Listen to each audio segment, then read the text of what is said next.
I put something off for quite a while. I was asked years ago by Julie Andrews to take over for her on Broadway one night a week so that she could have a little better rest period when she was doing Victor Victoria. And that's pretty heady stuff for a woman who's wanted to be on Broadway since she could say the word Broadway. Here was my chance, and to have somebody like a Julie Andrews think highly enough of me to say, I trust you with this, even if it's just for one show a week.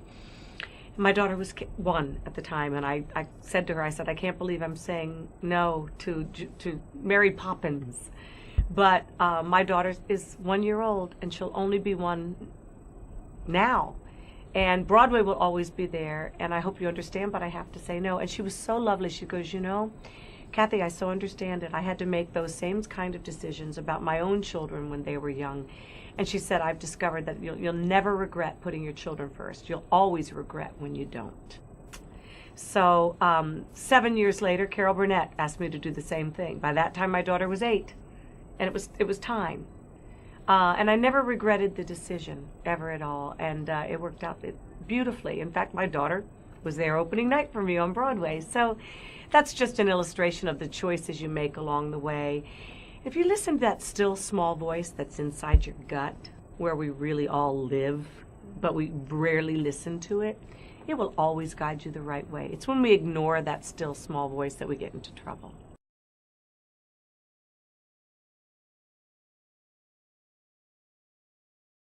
And a friend of mine said, you know, you're a size 12, 14, right? And I said, yeah. 5'11", yeah. And he goes, my girlfriend is modeling, and she makes a good amount of money. And I go, I'm not going to lose weight. That's ridiculous. I'm not going to do that. No, she's a 12, 14. And I go, where do I go? And it's interesting how I fell into that. I never was into like the makeup and the hair and the fashionable clothes. And then I just kept myself open. I just said, why not? Let's see. And it was in the early 90s.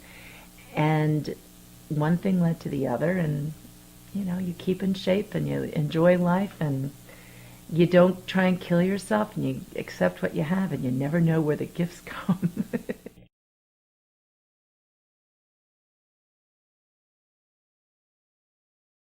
What advice do you have for mothers who are still hesitant to return to the workforce?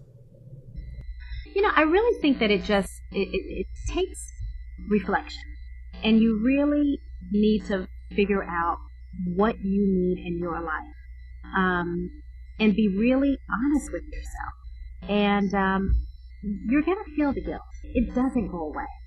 You know, I recently told someone, I said, I feel guilty because half the time I'm away from home and I'm holding somebody else's baby on my head. And I'm feeding someone else's baby, and I'm worried about someone else's baby's education, while my babies are across the ocean at home. I feel guilt in that.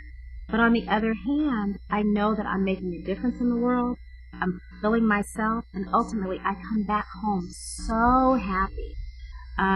So you have to almost embrace the guilt. It's very weird to say that, but I think it's important. You're going to feel it. But you can't let that stop you, because ultimately the rewards are going to be better if you move through it and do what you need to do for yourself.